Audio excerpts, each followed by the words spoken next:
pages.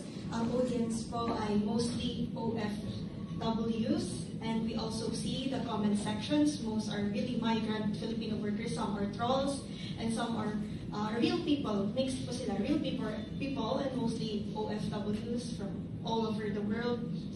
We receive hate comments, not just on the comment sections now, legit news pages, but also from Duterte pages.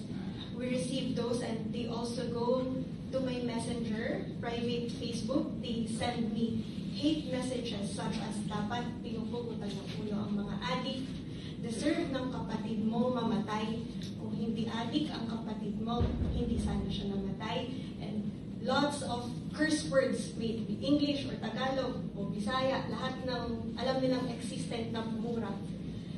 Bukod po doon, nilalait nila yung pagkababae namin, yung pagkatao namin, lahat po yun sinasalo namin. Right now, I see the comment section in Inquirer, all of those hate messages. Ayan, umuulan na naman po ng hate messages sa aming mga pamilya, sa rights workers, sa lawyers. They enter all of those, and it's sad to receive those from our fellow Filipino people, especially OFW. I also have friends and relatives na OFW. They lost a relative, but they still support Duterte.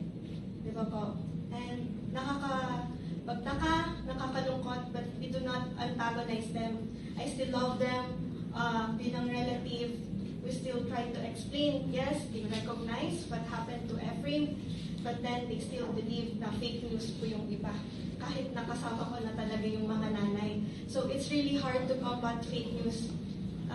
And we don't have such machinery and fund.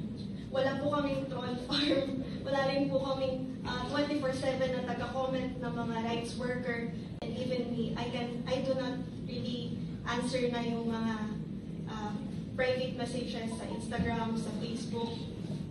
And ito toll po sa mental health naming mga pamilya.